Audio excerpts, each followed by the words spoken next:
The crystal glasses clinked as my trembling hands arranged them on the silver tray. I'd been working double shifts at Vermilion for 3 weeks straight, my feet aching in the mandatory 4-inch heels that Mr. Petrova insisted enhanced the dining experience. Tonight, the restaurant hummed with the quiet murmurs of Seattle's elite, politicians pretending not to recognize tech moguls, old money pretending not to notice new. Table 7's been waiting 15 minutes for their drinks, Alina. Marco hissed as he passed, deliberately bumping my shoulder and nearly toppling my carefully balanced arrangement. I steadied the tray with a practiced motion. I'm going right now. The truth was I'd been avoiding Table 7 since they arrived. 5 men in suits worth more than my yearly salary, their voices a mixture of English and something else. Something that reminded me of childhood lullabies and my grandmother's cooking. Something that made my chest ache with memories I'd spent years trying to forget. Russian. They were speaking Russian. I navigated between tables, the weight of the tray digging into my palm. The restaurant's dim lighting created pools of shadow, designed to give diners the illusion of privacy. As I approached, I noticed the man at the head of the table sat with his back to the wall, facing the entrance. Unlike the others who gestured wildly as they spoke, he remained still, one hand resting on the table, the other hidden from view. His stillness was more intimidating than any movement could have been. "Your drinks, gentlemen," I announced, my voice adopting the practiced pleasant tone that earned tips. I placed each glass down carefully, avoiding eye contact. That was another of Mr.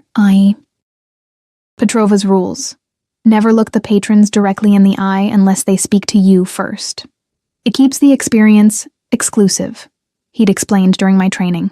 The men barely acknowledged me, continuing their conversation as if I were invisible, all except for him. I could feel his gaze tracking my movements. The weight of his attention made my skin prickle. I saved his drink for last, neat whiskey in a crystal tumbler. As I leaned forward to place it before him, the scent hit me first. Expensive cologne with notes of sandalwood, and something darker underneath, something dangerous. "Thank you," he said, his voice low and accented.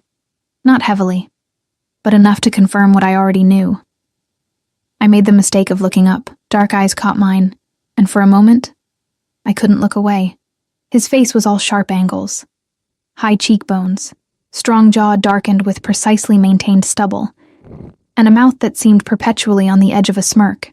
A thin scar ran through his right eyebrow, the only imperfection in an otherwise flawless face. He wasn't just handsome, he was beautiful in the way predators are beautiful. A reminder that nature's most deadly creations are often its most magnificent. "Will there be anything else?" I asked, dropping my gaze to the polished tabletop. "Not at the moment." I nodded and stepped back, relief flooding through me as I turned away. That's when I heard it. One of the men leaning over to whisper something that made the others laugh. I caught fragments. "The help these days," and "wouldn't mind seeing what's under that uniform." My cheeks burned. It wasn't the first crude comment I'd overheard, and it certainly wouldn't be the last in this line of work. But something about hearing it in Russian, the language that once meant safety and home to me, made it cut deeper. "Idi ka chertu, mudak," I muttered under my breath. "Go to hell, asshole." I'd taken 3 steps when a hand closed around my wrist, not roughly, but with enough force to stop me in my tracks.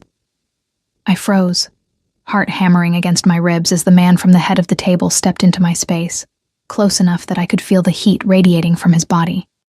"Say that again," he said softly, his accent thickening. The restaurant seemed to fade around us. I couldn't breathe, couldn't think. His grip wasn't painful, but the implications of his strength were clear in the controlled pressure of his fingers. I don't know what you mean," I stammered. His eyes never left mine, dark and unreadable. "You know exactly what I mean, Malishka." "Little one." The endearment sounded like a threat. One of the men at the table called out something in rapid Russian. Without looking away from me, he responded with a single sharp word that silenced the table immediately. "What's your name?" he asked. "Alina," I whispered. "Alina," he repeated, as if tasting the name. "You're Russian." It wasn't a question, but I answered anyway. "Half, on my mother's side." A flicker of interest crossed his face. "Where in Russia?" St. Petersburg. But I was born here.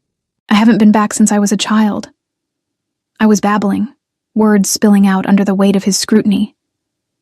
Yet you curse like a native. The corner of his mouth lifted slightly. I swallowed hard. I should get back to work. Mr. Petrova doesn't like us to linger. Mr. Petrova works for me, he said simply. The blood drained from my face. Nikolai Petrova owned Vermilion. At least, that's what everyone believed. But the way this man spoke, I don't understand, I said, though I was beginning to. He released my wrist, but I remained rooted to the spot as he reached into his jacket. I flinched instinctively, a reaction that made his eyes narrow. But he only withdrew a business card, holding it between two fingers. Mikhail Volkov, he said, offering the card. I stared at it without taking it. The name was embossed in simple black letters, with only a phone number beneath it. No title, no company name. Take it, he said, his tone making it clear it wasn't a request. My fingers trembled as I accepted the card. What am I supposed to do with this? Call me when your shift ends. He turned back toward his table, then paused. And Alina? Don't make me come looking for you. I stood there, clutching his card, as he returned to his associates. They regarded me with new interest, their expressions ranging from amusement to suspicion. I tucked the card into my pocket and hurried back to the kitchen, my mind racing. Marco intercepted me at the swinging doors. What the hell was that about? Nothing, I said automatically. Nothing? That was Mikhail fucking Volkov you were talking to. I stared at him. You know him? Marco looked at me like I'd grown a second head. Everyone knows him. Well, everyone who matters. He owns half the waterfront and probably half the people who regulate it. I thought Mr.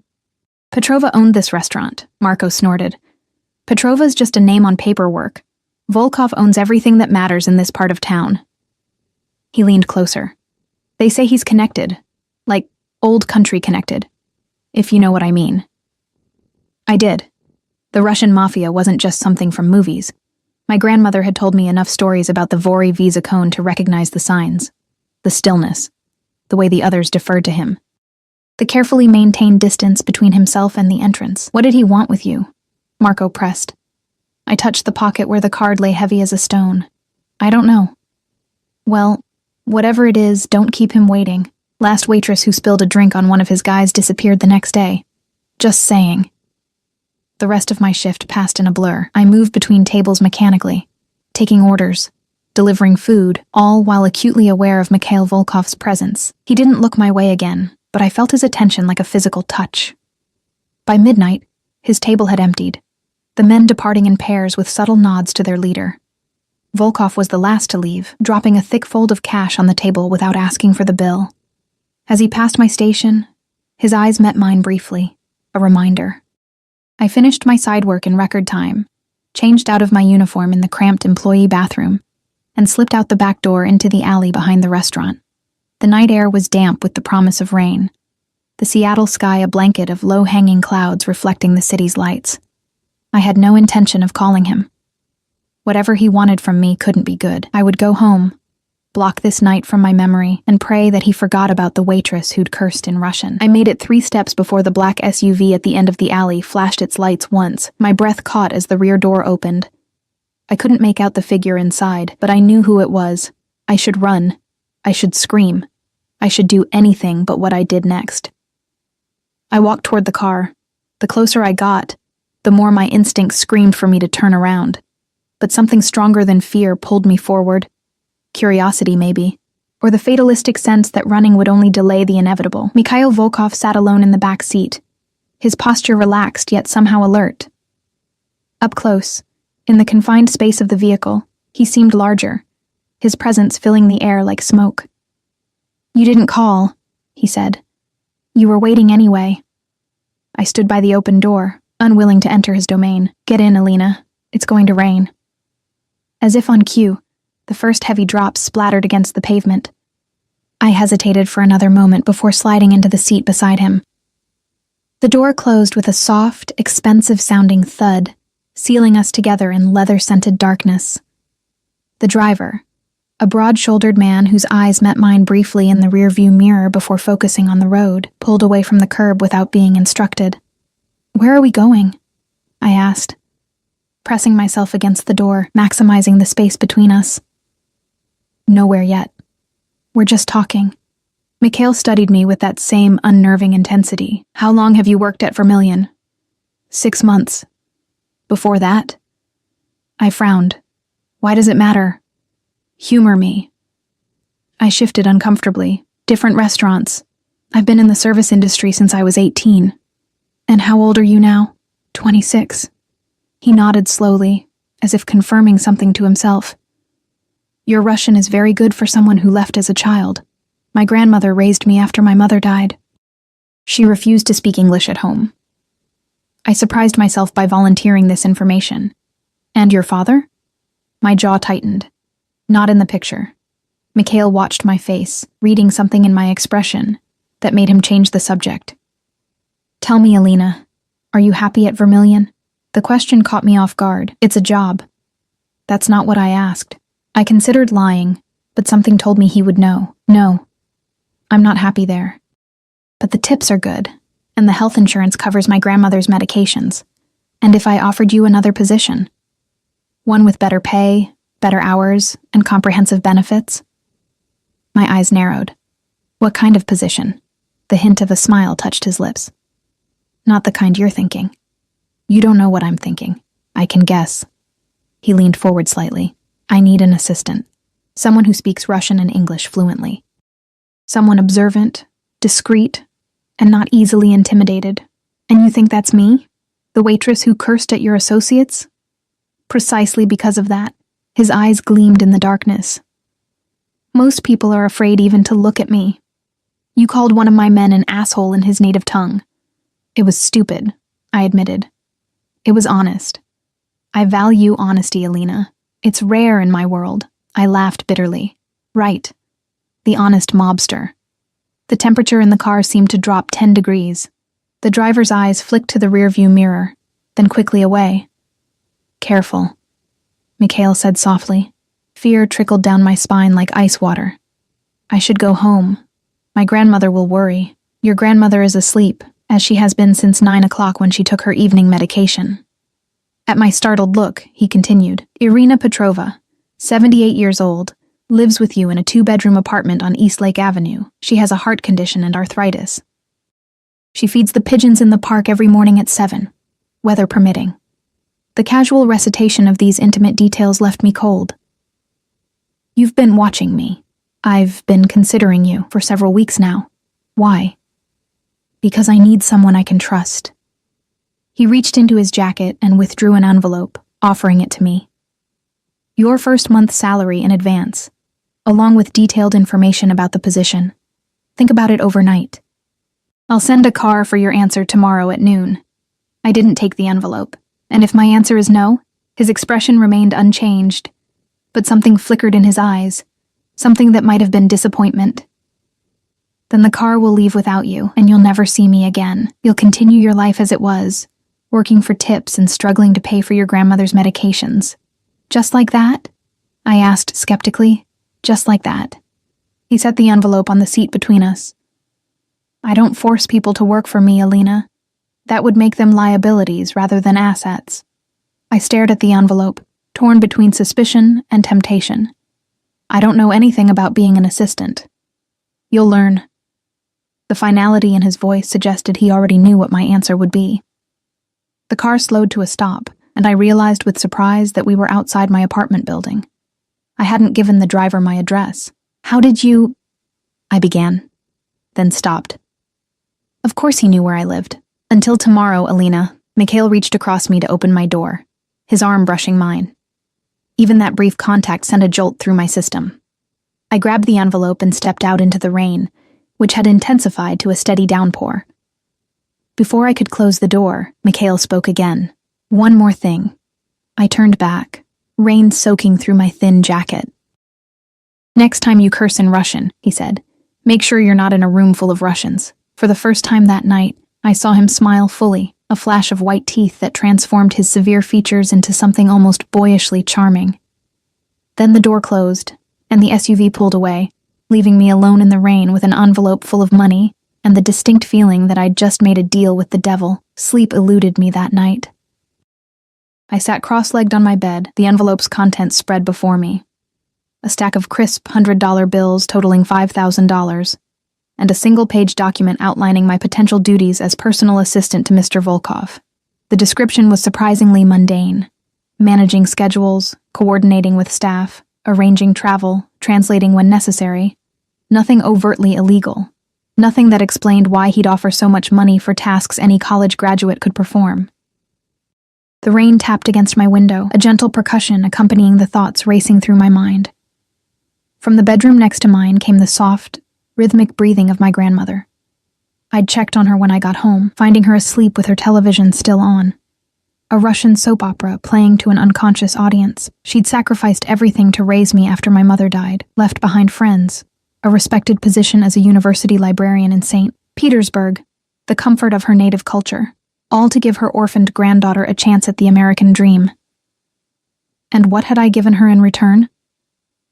A cramped apartment with unreliable heating, generic medications that weren't quite as effective as the name brands we couldn't afford, and the indignity of counting pennies at the grocery store.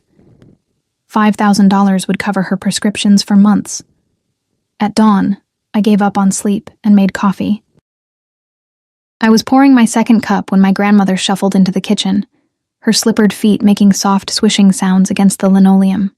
"You're up early," she said in Russian, her accent much thicker than mine. She narrowed her eyes, studying my face. "Or perhaps you never went to sleep." I kissed her papery cheek, just excited about a new opportunity.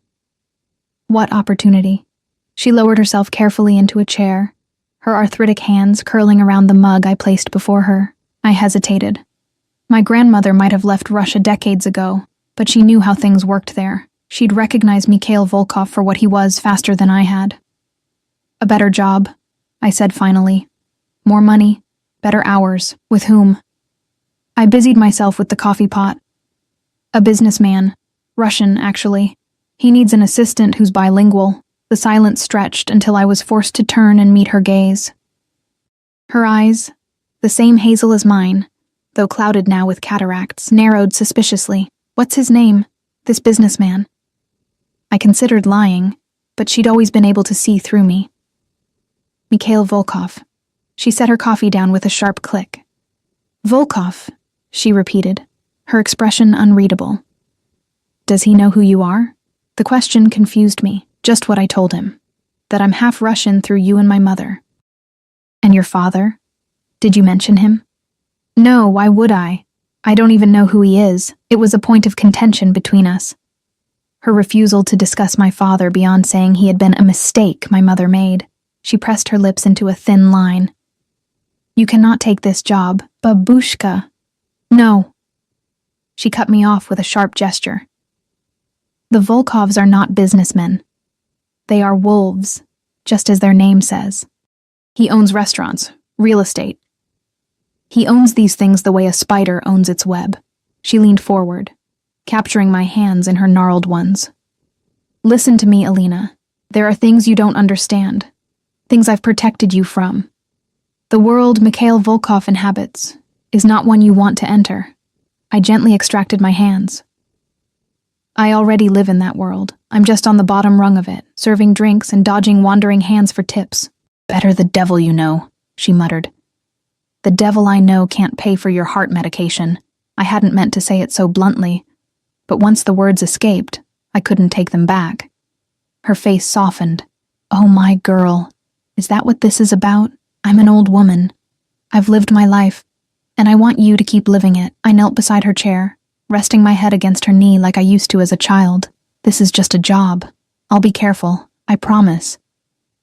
She stroked my hair, her touch feather-light. Some promises are impossible to keep. After a long silence, she sighed. "If you are determined, then you must promise me one thing, anything. Never tell him your father's name, even if you learn it someday." I looked up at her, confused. Why would he care about my father? Instead of answering, she rose stiffly from her chair. "I need to dress. The pigeons will be waiting for their breakfast."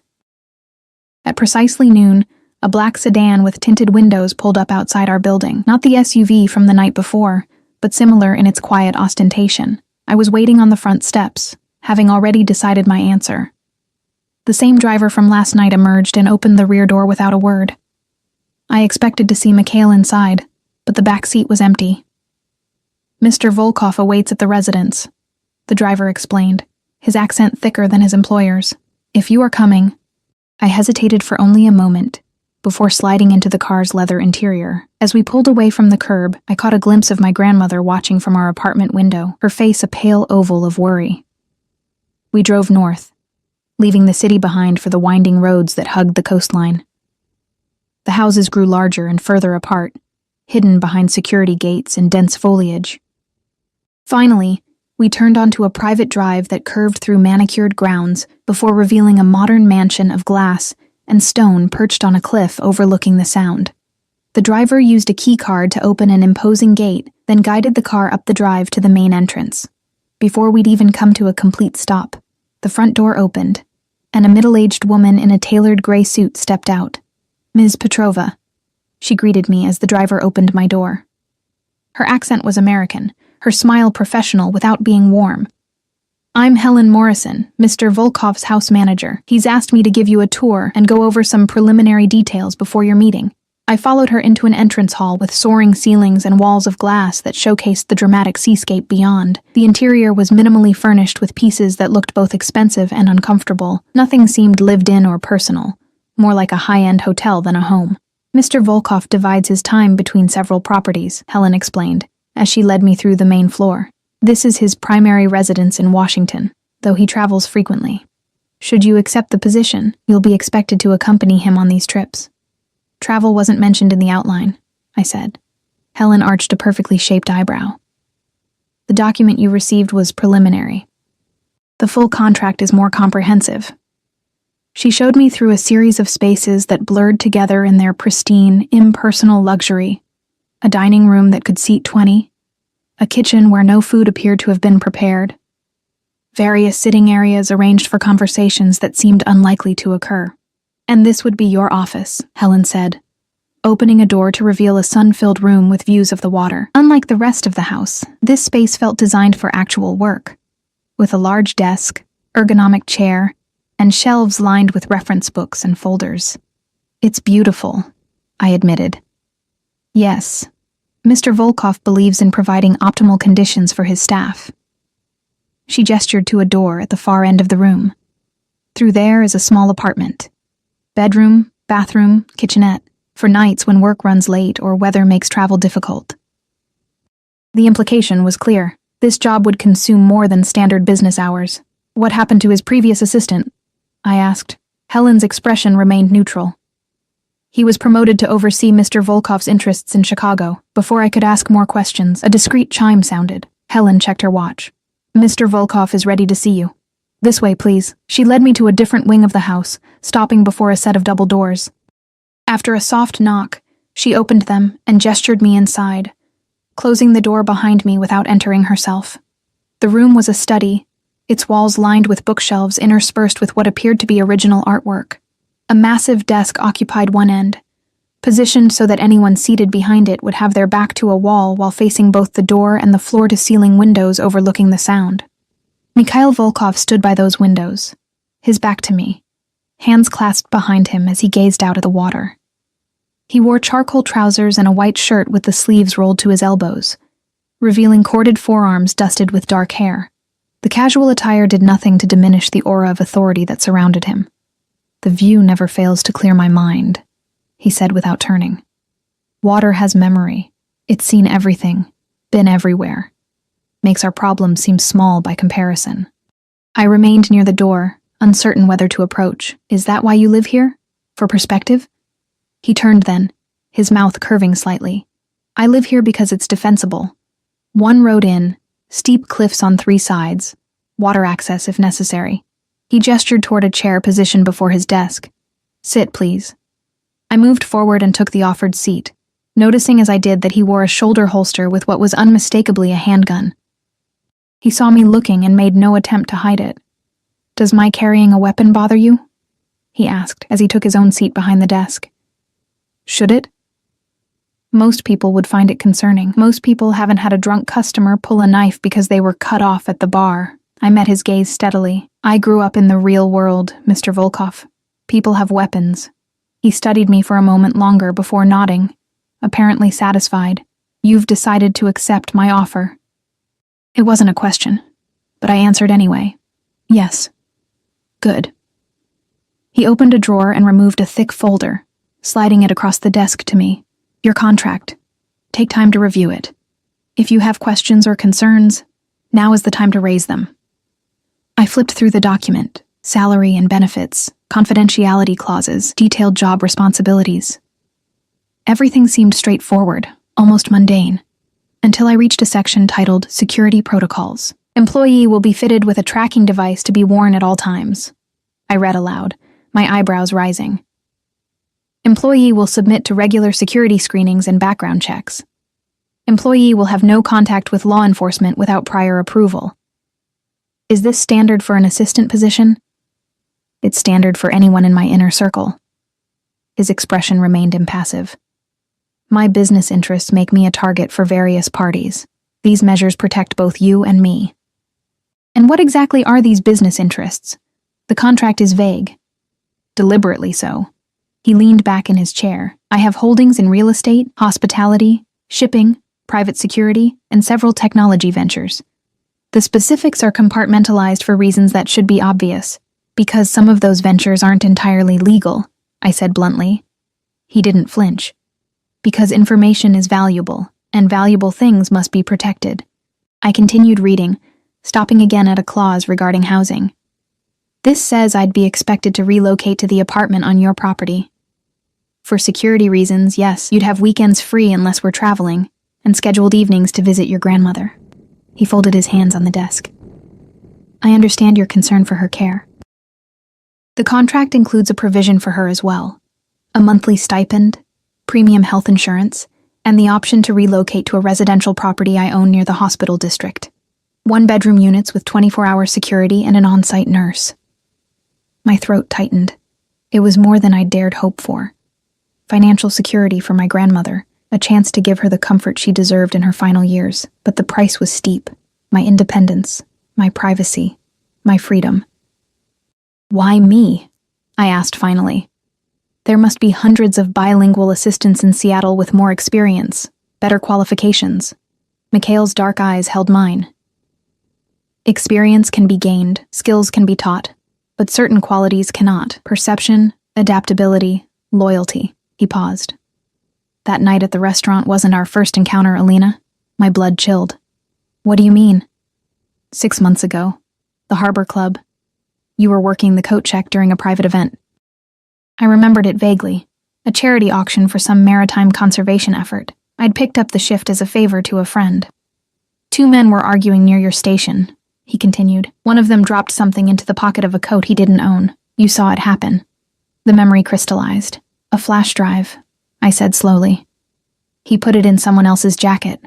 I switched the coats around when I thought no one was looking. Mikhail nodded.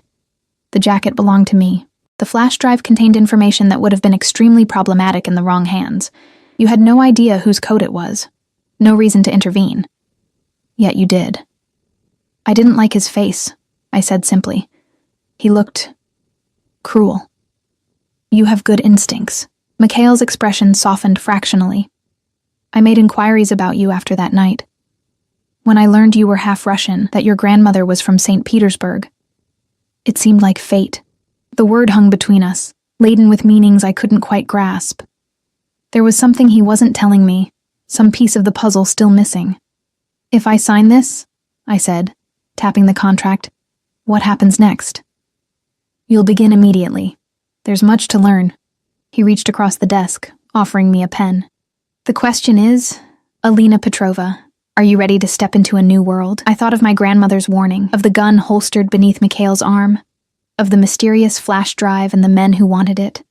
I thought of dead-end jobs and mounting medical bills, of dreams deferred and opportunities never offered. My fingers closed around the pen. I'm ready. 3 weeks into my new position, I still couldn't decide if I'd made a terrible mistake or the best decision of my life.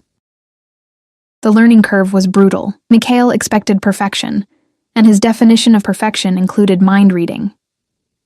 Anticipate my needs before I know them myself, he'd instructed during my first day. Easy for him to say. My days began at 5 a.m., reviewing security reports and international news feeds for anything that might impact his businesses. By 6, I was preparing briefing notes for his morning meetings.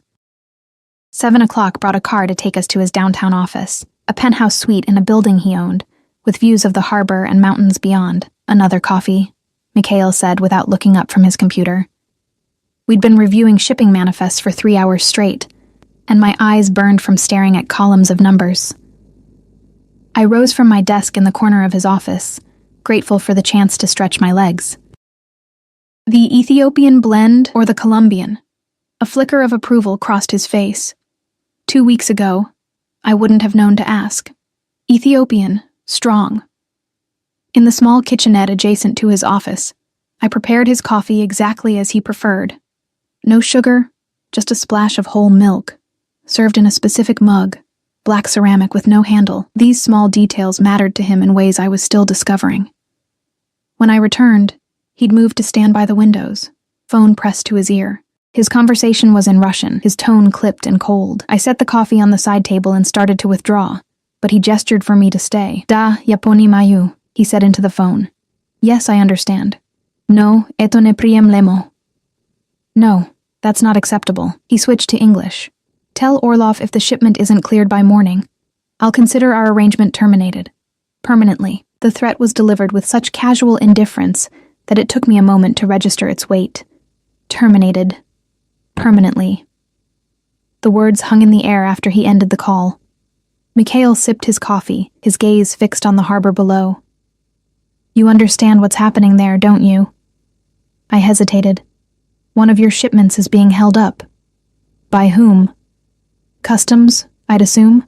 Or someone who can influence customs. He turned to face me, his expression unreadable. And what do you think is in these containers that someone might want to delay? It felt like a test. Everything with Mikhail was a test. Something valuable, or something illegal, or both. He set down his cup. You've been with me for nearly a month now. You've seen how I operate, who I meet with, the precautions I take. What conclusion have you drawn about my business, Alina? My mouth went dry. You're careful about what you put in writing. You meet with politicians and police officials as often as other businessmen. Your security protocols are extreme. I met his gaze. Some of what you do isn't strictly legal. A diplomatic assessment. His lips curved slightly. Do you want to know what's in those containers? Did I? Knowledge was protection, but it was also liability. Still, I nodded. Art. Specifically, 3 Fabergé eggs and a collection of imperial jewelry that disappeared from the Hermitage during the chaos after the Soviet collapse. He spoke casually, as if discussing the weather rather than priceless stolen treasures. The Russian government believes they were destroyed. Several private collectors believe they own them. In reality, they've been in a secure vault in Dubai for the past 15 years. I stared at him, processing this information. You're smuggling stolen art into the country? I'm returning stolen art to its rightful owners. He moved back to his desk. The Orlov family has been trying to recover these pieces since they were seized during the revolution. Their ancestor commissioned 2 of the eggs directly from Fabergé himself. But if they were in a museum, they were displayed as property of the state, yes.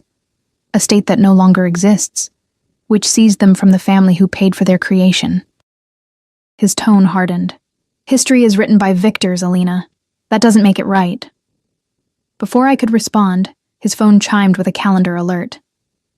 The mayor's office, I said automatically. Lunch at Canlis. He nodded. Have the car brought around. And call Helen. Tell her we'll need the blue suite prepared for guests tonight.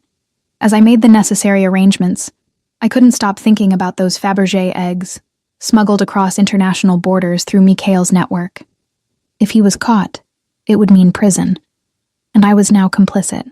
The restaurant was one of Seattle's finest, perched on a hillside with panoramic views of Lake Union. I'd only ever seen it from the outside, the kind of place where a month of my old salary might cover appetizers for 2.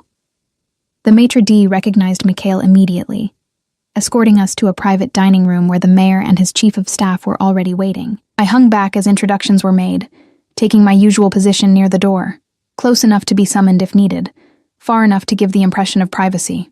Mikhail. The mayor pumped his hand enthusiastically. Good to see you. Have you met my new chief of staff, Jason Blackwood? The men exchanged pleasantries, but I noticed the slight tension in Mikhail's shoulders. The way his smile didn't reach his eyes. Something about this Blackwood person bothered him. Miss Petrova, isn't it? I startled as Blackwood addressed me directly. He was younger than the mayor, maybe mid-40s, with the polished good looks of someone who spent significant time maintaining his appearance. My assistant, Mikhail confirmed, a note of warning in his voice. We've met before, I believe. Blackwood's smile was practiced. The Harbor Club? About 6 months ago? Ice slid down my spine. The coat check. The flash drive. This was the man who had slipped something into Mikhail's jacket, the man with the cruel face. I don't recall. I lied smoothly. His eyes narrowed slightly. I never forget a pretty face. Especially one that speaks Russian. Mikhail placed a hand at the small of my back, the touch proprietary. Alina, would you give us the room? I'll message if we need anything. I nodded, relieved to escape Blackwood's scrutiny. As I left, I heard the mayor ask, Didn't know you had a new assistant, Mikhail. What happened to Daniel? The door closed before I could hear Mikhail's response. I waited in the restaurant's bar, nursing a sparkling water and watching sailboats glide across the lake. My phone buzzed with a text from my grandmother, a photo of her new apartment, which she'd moved into the week before. The space was bright and modern, twice the size of our old place, with accessible features that made her daily life easier. I made pierogi with the neighbors. Her message read, The American woman tried to add cheese. I smiled, typing back, The horror. Did you set her straight? Of course. She is learning. How is your work? I hesitated. I'd told her as little as possible about my daily activities, focusing instead on the benefits, the salary, her new home, the premium health insurance that covered medications our old plan wouldn't touch. Busy, I replied finally. Learning a lot. Be careful, Solnishko. Remember what I said. Never tell him your father's name. Even now, her cryptic warning haunted me. What could my unknown father possibly have to do with Mikhail Volkov? The lunch meeting lasted nearly 2 hours. When the men emerged from the private room, the mayor departed immediately, but Blackwood lingered, his gaze following me as I moved to Mikhail's side. A pleasure seeing you again, Miss Petrova, he said, extending his hand. I had no choice but to take it. His grip was too firm, his thumb brushing deliberately across my wrist. Likewise, Mr. Blackwood. Jason, please. He turned to Mikhail. You always did have an eye for exceptional talent, Volkov. I look forward to our next meeting. Once we were in the car, Mikhail's carefully maintained composure cracked. What did he say to you? Nothing important. Just small talk. Don't lie to me, Alina. His voice was soft but edged with steel. Not about Blackwood. Never about him. I swallowed hard. He implied we'd met before, at the Harbor Club. Mikhail cursed in Russian, low and vicious. He recognized you. Is that bad? It's complicated. He rubbed his temple, a rare display of tension. Blackwood works for people who would very much like to see me destroyed. Until recently, he was stationed in D.C., working as a congressional liaison for a certain 3-letter agency. CIA, I guessed. Clever girl. His smile was grim. His sudden appearance in Seattle's political scene is no coincidence, nor is his interest in you. What does he want? Information, access, a way to prove I'm the monster they believe me to be. And are you? The question slipped out before I could stop it. Mikhail studied me for a long moment. By their definition, yes. I operate outside their laws when necessary. I use methods they consider extreme. I protect what's mine.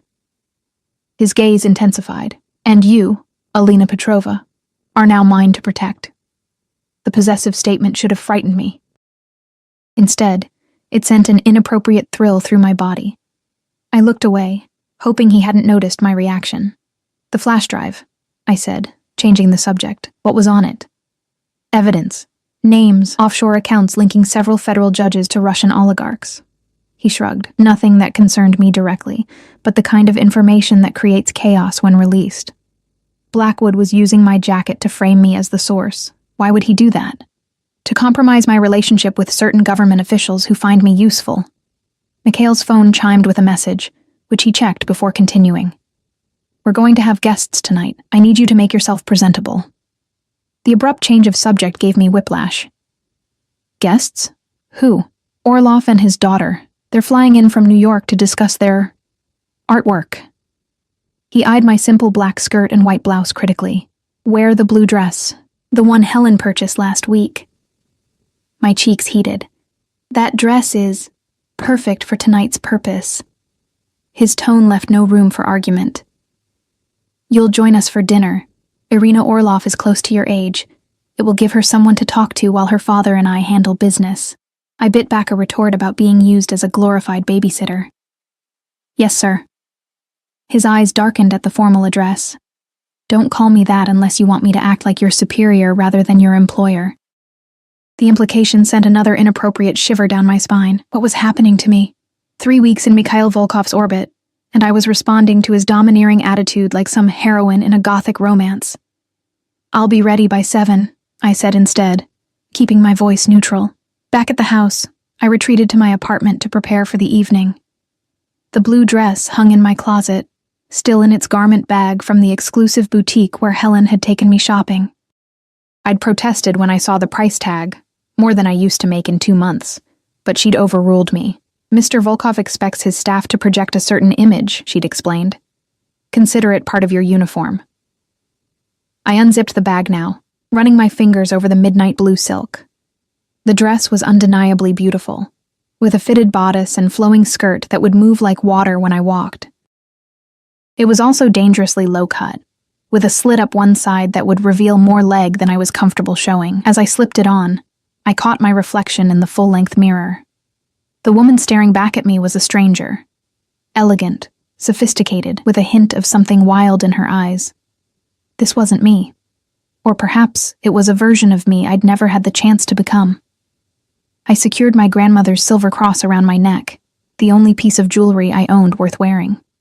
It rested just above the neckline of the dress, drawing attention to the hollow of my throat. At precisely 7 o'clock, I emerged from my apartment to find Mikhail waiting in the hallway.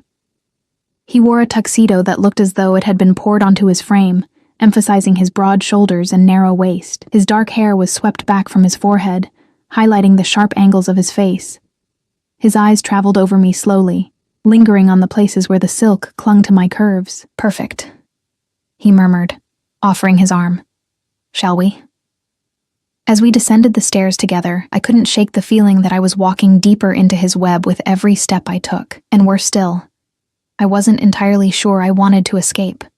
The Orlovs arrived precisely at 7:30, escorted by 2 men whose bulky suits did little to disguise the weapons they carried. Sergei Orlov was in his 60s, with steel-gray hair and the weathered complexion of someone who'd spent decades navigating difficult circumstances. His daughter, Irina, was perhaps a year or 2 younger than me, with the kind of beauty that comes from perfect genetics and expensive maintenance. Flawless skin, honey blonde hair styled in loose waves, and a bearing that spoke of Swiss finishing schools and ballet lessons. Mikhail.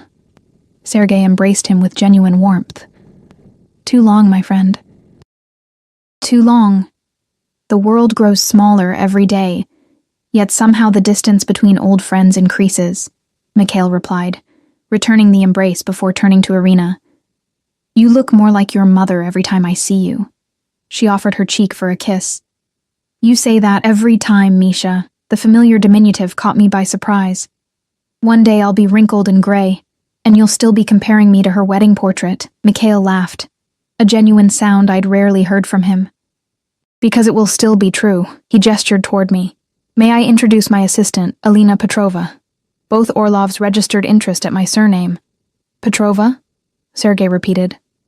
From where in Russia? My grandmother is from St. Petersburg, I explained. I was born here, though. St. Petersburg, he echoed, studying my face with new intensity. The old city holds many secrets, yes? Many ghosts. Before I could respond, Mikhail smoothly redirected the conversation. Shall we move to the dining room? Helen has prepared something special. Dinner was a lavish affair, course after course of exquisite food paired with wines from Mikhail's cellar.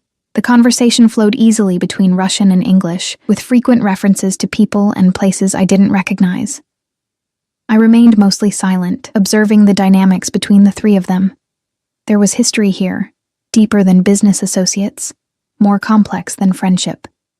"So, Alina," Irina said during a lull, "how did you come to work for Mikhail? He's notoriously selective about his inner circle." I felt Mikhail's gaze on me, monitoring my response. "We met at a restaurant where I was working. He was impressed with my Russian." "Just like that?" She smiled, but her eyes remained calculating. "How fortunate for you. I believe in recognizing talent when I see it," Mikhail interjected, his hand coming to rest briefly on mine. "Alina has proven herself invaluable." The proprietary gesture wasn't lost on either of our guests. Sergei's eyebrows rose slightly, while Irina's expression cooled. "I'm sure she has," Irina murmured, taking a deliberate sip of wine. After dinner, Mikhail led Sergei to his study, leaving me to entertain Irina in the glass-walled sitting room overlooking the sound. Night had fallen, transforming the windows into dark mirrors that reflected our silhouettes against the backdrop of strategically placed lighting. "It's a beautiful home," I offered, when the silence between us grew uncomfortable. Irina trailed her fingers along the back of a white leather sofa, one of many. "Mikhail collects properties like some men collect watches or cars. Though he has those too, of course." She turned to face me directly. "How long have you been sleeping with him?" The blunt question caught me off guard. We're not... "No?" She looked genuinely surprised. "The way he touches you, watches you?" I assumed. She shrugged elegantly. "It's only a matter of time, then. Mikhail always takes what he wants. Our relationship is professional," I insisted, though the words felt hollow even to me. There had been moments, a lingering touch, a heated glance, the electricity that sometimes charged the air between us, but nothing had happened. Nothing could happen, if I wanted to maintain any semblance of control over my life. Irina laughed softly. "Oh, sweet girl. There's no such thing as professional in Mikhail's world. There's only useful or useless, loyal or disloyal." She moved closer, her perfume, something French and intimidatingly expensive, enveloping me. "My father and Mikhail have been associates for 3 decades. I've known him since I was a child. He was my first crush, my adolescent fantasy." The admission stirred something uncomfortable in my chest. "I don't see how that's relevant to me, because I understand the pull he has." Her voice dropped confidentially. "The power, the danger, the absolute certainty he projects. It's intoxicating." She studied my face. "You feel it too. I can see it in your eyes." I stepped back, creating distance between us. "You're mistaken." "I don't think I am." She smiled, the expression not reaching her eyes. "Just be careful. Mikhail doesn't love, he possesses. And he discards what no longer serves his purpose." Before I could respond, the door opened, and both men returned. I immediately noticed the shift in atmosphere. Sergei looked satisfied, while Mikhail's expression was carefully neutral, the mask he wore during complex negotiations. "It's settled then," Sergei announced. "The exchange will happen tomorrow night. Your men will handle the customs officials?" Mikhail nodded once. "Everything is arranged. The collection will be in your hands by midnight." "Excellent." Sergei clapped his hands together. "Now, I believe you promised to show me that repin you acquired? The one from the Moscow auction?" "Of course. This way." As the men departed again, Irina sighed dramatically. "Art. Their eternal excuse for plotting. Though I suppose smuggling family heirlooms back from international thieves does have a certain romance to it." I kept my expression neutral, unwilling to confirm I knew about the Fabergé eggs. "I wouldn't know." "Of course you wouldn't." Her smile was pitying. "Tell me, does Mikhail still keep a gun under his pillow, or has he graduated to a weapon safe by the bed?" Heat rushed to my face. "As I said, our relationship isn't—" Yes, professional." She waved a dismissive hand. "A pity. You're exactly his type, you know. Dark hair, light eyes, an air of vulnerability disguising unexpected strength." She studied me with renewed interest. "There's something familiar about you, actually. Have we met before?" "I don't think so. I'd remember." "Perhaps." She didn't sound convinced. "What did you say your grandmother's name was?" "I didn't." The question triggered a warning bell in my mind, echoing my grandmother's caution. Before Irina could press further, Mikhail and Sergei returned. The rest of the evening passed in a blur of polite conversation and strategic omissions, until finally our guests departed with promises to reconnect the following night after their business was concluded. As the door closed behind them, Mikhail's carefully maintained facade dropped. His shoulders relaxed, and he loosened his tie with a sigh of relief. "You did well," he said, surprising me with the rare compliment. "Irina can be challenging." "She seems to know you quite intimately," I replied, unable to keep a hint of something, surely not jealousy, from my voice. Mikhail's mouth curved in amusement. "Irina has constructed a fantasy version of me since she was 16. The reality would disappoint her, and what is the reality?" He considered me for a long moment. "Come with me. There's something I want to show you." Curiosity overrode my better judgment. I followed him through the house to a section I hadn't explored before. He pressed his palm against a panel beside an unmarked door, and it slid open to reveal a staircase leading downward. "The house has a lower level?" I asked, surprised. "Several, actually." He gestured for me to precede him. "This one is special." The staircase led to a temperature-controlled room with soft ambient lighting. As we descended, I gradually realized what I was seeing. Art, dozens of paintings, sculptures, and glass display cases filled the space, arranged like a private museum. "My personal collection," Mikhail explained, watching my reaction. "Not the pieces I acquire for others, like the Orlovs. These are mine alone." I moved among the displays, recognizing works that belonged in world-class museums. "These can't all be legitimate purchases." "Define legitimate." He followed behind me. "Many were sold under duress during wartime. Others were looted by Nazis, then by Soviets, then by oligarchs during the collapse. Some disappeared from families who were later erased from history."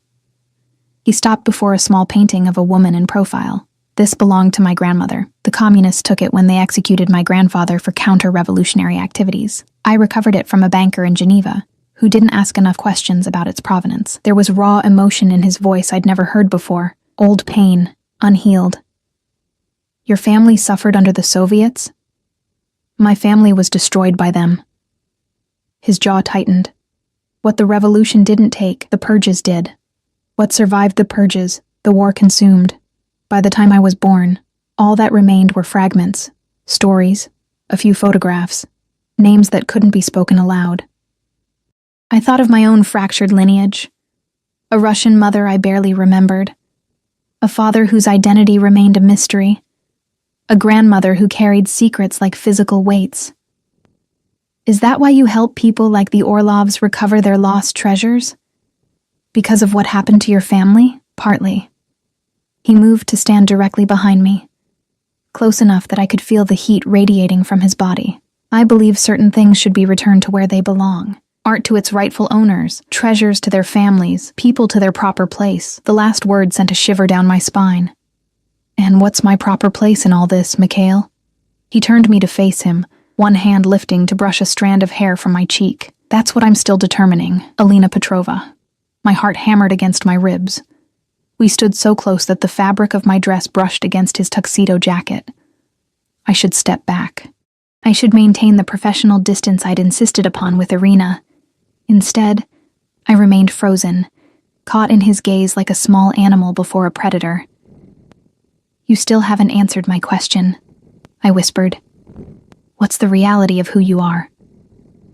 "A man with blood on his hands." His voice was low, his accent thickening. "A man who takes what he wants and eliminates obstacles. A man who remembers every slight and repays every debt." His fingers traced the line of my jaw. "But not a monster who hurts women or children. Not someone who betrays those loyal to him. I have a code, Alina. It may not align with American law, but it has kept me alive and successful in a world that devours the weak and careless. And what am I to you? An employee? A possession? A temporary diversion?" His eyes darkened. "You are a puzzle I'm still solving. A familiar song in an unexpected place." His gaze dropped to my lips, a temptation I've been resisting since the moment you cursed in my restaurant. "Why resist?" The question emerged unbidden, surprising us both. For a heartbeat, he seemed genuinely taken aback, the careful control slipping. Then his expression shifted, desire replacing surprise. Because once I take something, Alina, I don't let it go. Ever. The warning was clear, but instead of frightening me, it sent heat pooling low in my belly. I should run. I should remember Irina's words about possession and discarding. I should think of my grandmother's mysterious caution. Instead, I rose onto my toes and pressed my lips to his. For a moment, he remained perfectly still, as if giving me a final chance to retreat. Then his control shattered. His arms wrapped around me, pulling me against the hard planes of his body as his mouth claimed mine with bruising intensity. There was nothing gentle in his kiss. It was pure possession, a statement of intent. I matched his fervor, weeks of suppressed attraction breaking free. My fingers tangled in his hair, destroying its perfect arrangement. His hands slid down my back, molding me closer, leaving no doubt about the effect I had on him. When we finally broke apart, both breathing heavily, I saw something new in his eyes, a hunger that had nothing to do with power or business, and everything to do with primal need. "This changes everything," he said, his voice rough. "I know, I should feel regret, or at least caution. Instead, I felt only a dizzying sense of inevitability, as if all paths had always led to this moment." He took my hand, leading me back toward the stairs. "Come. We have preparations to make for tomorrow's exchange, and afterward." His eyes promised things that made me shiver in anticipation. "Afterward, we'll finish this conversation." As I followed him upstairs, I couldn't shake the feeling that I'd just crossed a line from which there was no return, and that somewhere, the threads of my unknown past and Mikhail Volkov's carefully guarded world were drawing closer together on a collision course I couldn't begin to predict.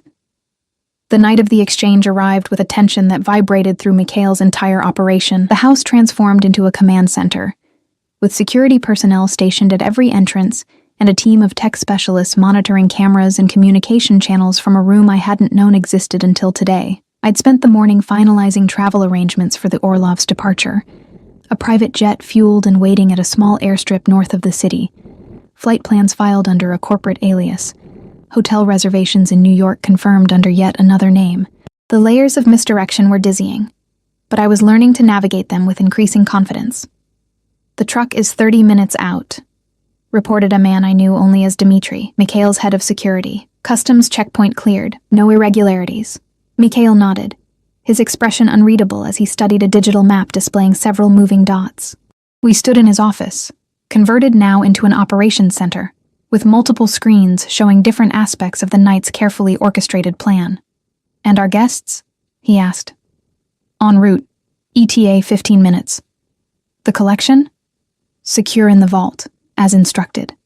I watched this exchange from my position by the door, dressed in black at Mikhail's insistence.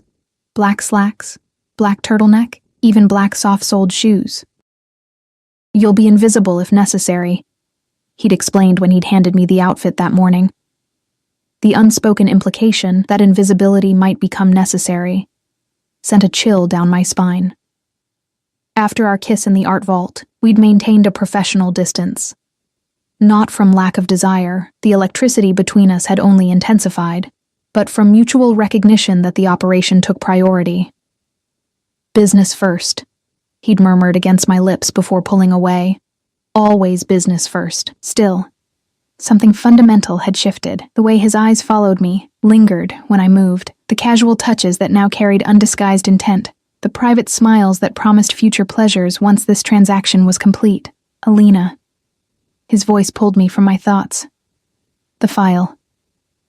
I moved to his side, handing him the leather portfolio containing the documentation for the Orlovs. Provenance papers carefully fabricated to suggest the collection had remained in the family's possession all along, insurance details, customs declarations showing the pieces entering the country legally years earlier. His fingers brushed mine as he took the file, the brief contact sending a jolt through my system. "Stay close tonight," he said quietly. "Whatever happens." The compound's security system chimed, announcing the Orlov's arrival. Minutes later, they entered the office, Sergei looking tense but determined, Irina trailing behind with barely concealed excitement. "Everything is proceeding as planned," Mikhail informed them, gesturing to the screens. The shipment has cleared customs and will arrive shortly. My team will transfer the collection to secure cases, and you'll be wheels up within 2 hours. Sergei clasped Mikhail's shoulder. After 30 years, I still can't believe we've recovered them all. Not all, Mikhail corrected. The lilac egg remains missing, but 7 out of 8 is a victory worth celebrating. The lilac was my mother's favorite, Irina said softly. She used to describe it to me before bed. The gold lattice work over the purple enamel, the diamond-encrusted surprise inside. We'll find it, Mikhail assured her. I have leads in Geneva, a former KGB officer who helped inventory the Kremlin's secret vaults before the collapse. It's only a matter of time. A sharp knock interrupted them. Dmitri opened the door without waiting for permission, his expression tense. Sir, we have a situation. Mikhail stiffened. What kind of situation? A vehicle just pulled into the Northridge access road. Government plates. Federal? Mikhail asked sharply. Dmitri nodded grimly. FBI. 4 agents, led by Special Agent Blackwood. Ice flooded my veins. Blackwood, the chief of staff, the man from the Harbor Club. Impossible, Sergei breathed. How could they know? They don't. Mikhail's voice was deadly calm. This is something else, something personal. His gaze cut to me, and I flinched at the sudden suspicion I saw there. Get the Orlovs to the boat. Take the coastal route to the airstrip. Standard contingency protocol. Dmitri nodded, already moving to escort our guests from the room. Irina caught my eye as she passed, a mixture of pity and vindication in her expression. She'd warned me, after all. Mikhail discards what no longer serves his purpose. When the door closed, leaving us alone, Mikhail turned to me fully. Tell me you didn't contact him. What? No, the accusation stung like a physical blow. Why would I? Because he recognized you from the Harbor Club. Because he's been watching you ever since, hoping you'd lead him to something he could use against me. Mikhail's eyes had gone cold, assessing me like a potential threat rather than a lover. And now, tonight of all nights, he appears at my gate with federal credentials. I haven't spoken to him. I haven't spoken to anyone about any of this. I moved toward him, desperate to convince him. Mikhail, you have to believe me. He studied my face for long moments, before his expression softened marginally. I want to. He reached out, cupping my cheek in his palm. God help me, I want to. The house security system chimed again, a different tone this time, indicating someone at the main entrance. Mikhail dropped his hand, straightening his shoulders as he visibly shifted into a different persona. Gone was the passionate man who had kissed me senseless. In his place stood Mikhail Volkov, businessman and suspected criminal, cool and untouchable. Follow my lead, he instructed. Say nothing unless directly questioned, and then only the truth as it pertains to your employment here. You know nothing about art, shipments, or the Orlovs. You're simply my assistant, handling my schedule and correspondence. I nodded, trying to calm my racing heart. And Alina? He caught my gaze. Remember where your loyalties lie. The words felt like both a plea and a threat. We descended to the main floor together, arriving in the entryway just as Helen showed 4 visitors into the foyer. 3 were obviously federal agents, with the stiff posture and watchful eyes that screamed law enforcement. But it was Blackwood who commanded the space, his smile venomous as he spotted me beside Mikhail. Mr. Volkov, he greeted, extending his hand. Special Agent Jason Blackwood, FBI. Thank you for seeing us without prior notice. Mikhail shook his hand with perfect politeness. I always cooperate with law enforcement, Agent Blackwood, though I admit, I'm surprised to see the mayor's chief of staff carrying federal credentials. Yes. An unusual arrangement. Blackwood's smile never faltered. My position with the mayor is, let's call it a temporary assignment. My primary allegiance remains with the Bureau. How convenient for everyone involved. Mikhail gestured toward the formal sitting room. Please, make yourselves comfortable. May I offer refreshments? This isn't a social call, Mr. Volkov. Blackwood followed him into the room, the other agents spreading out strategically. One remained by the entrance, another positioned himself near the windows, while the third lingered near a hallway that led deeper into the house. I assumed not, given the hour. Mikhail sat in an armchair, the positioning allowing him to observe all 4 men at once. I remained standing behind him, conscious of Blackwood's gaze returning to me repeatedly. What can I help you with? Blackwood settled on the sofa across from him. We're investigating a smuggling operation. Specifically, the illegal importation of cultural artifacts stolen from Russian museums during the Soviet collapse. My stomach clenched, but Mikhail didn't so much as blink. Fascinating. Art theft is a particular interest of mine, as you may know. I've lectured on the subject at the university. Yes, I'm aware of your academic contributions. Blackwood's tone made the words an accusation. I'm also aware that a shipment of particular interest is arriving in Seattle tonight. A shipment that's been carefully maneuvered through customs checkpoints using falsified documentation and, shall we say, persuasive incentives to certain officials. That sounds like a complex operation. Mikhail's expression remained pleasant, interested but not concerned. I'm afraid I can't help you with such matters. My business interests are thoroughly documented and transparent. Are they? Blackwood removed a folded document from his jacket. This is a warrant authorizing us to search these premises for evidence related to our investigation. Specifically, documentation regarding art acquisitions, shipping manifests, and communications with known art traffickers. He set the paper on the coffee table between them.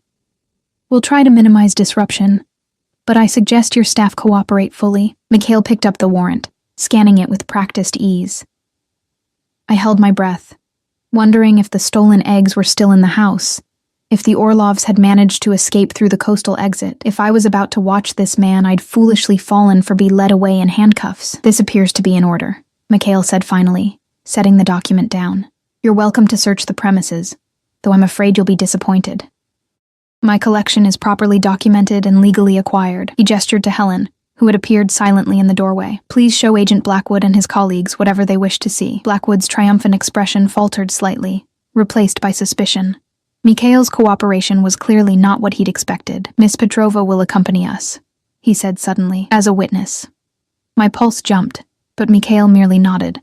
Of course. Alina, please assist Agent Blackwood however you can. His eyes met mine briefly, conveying a silent message I couldn't quite decipher. Trust, warning, farewell.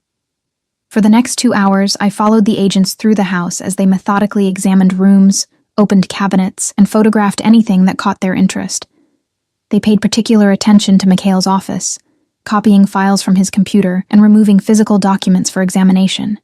Throughout it all, Blackwood kept me close, asking casual questions that were anything but casual. How long have you worked for Volkov? Just over a month. And before that? The restaurant, wasn't it? Yes. Vermilion. Quite a career change. From serving drinks to whatever it is you do here. His smile was sharp. What exactly are your duties, Miss Petrova? Administrative support, scheduling, correspondence, travel arrangements. Nothing involving his art collection? Or his shipping business? I shook my head. I don't have the expertise for that, no? With your background, I'd think you'd have unique insights. At my confused expression, he elaborated. Your mother was Katerina Petrova, yes? Before she married, she worked at the Hermitage, junior curator in the Imperial Collections Department. The revelation struck me like a physical blow. My mother had worked at the Hermitage, with Imperial artifacts like the very Fabergé eggs Mikhail was smuggling for the Orlovs? Blackwood watched my reaction with predatory satisfaction. You didn't know. Interesting. There's a lot about your family you don't know, I suspect. He stepped closer, lowering his voice. Volkov isn't who you think he is, Alina. And your connection to him isn't as coincidental as you've been led to believe. Before I could respond, shouting erupted from downstairs. We rushed to the main floor to find one of the agents standing triumphantly in the entryway, a small metal case in his hands. Sir, I found this hidden in a compartment under the wine cellar floor. Blackwood took the case, opening it to reveal documents, old, yellowed papers with Cyrillic text and faded photographs. Not the eggs or jewelry I had feared, but something that caused his eyes to widen with genuine surprise. Well, he murmured, scanning the contents. The Romanov connection. It's real after all. Mikhail appeared in the doorway, his expression thunderous as he saw what Blackwood held. For the first time since I'd known him, he looked truly shaken. Those are personal family documents, he said, his voice tight with controlled fury. They have nothing to do with your investigation. On the contrary, Blackwood held up what appeared to be a birth certificate. They have everything to do with who you really are, Mr. Volkov.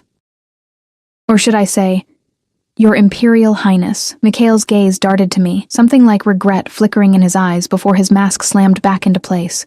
You have no idea what you're dealing with, Blackwood. Oh, I think I do.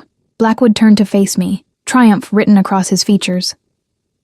Miss Petrova, did you know you've been working for the last living descendant of Tsar Nicholas II? A man with a legitimate claim to the defunct Russian throne? He laughed at my stunned expression. Of course you didn't. Just as you don't know why he sought you out specifically. That's enough, Mikhail growled. No, I don't think it is. Blackwood pulled another document from the case. You see, Alina, your grandmother has been keeping secrets. Big ones, about your father. He held the paper out to me. Would you like to know who you really are?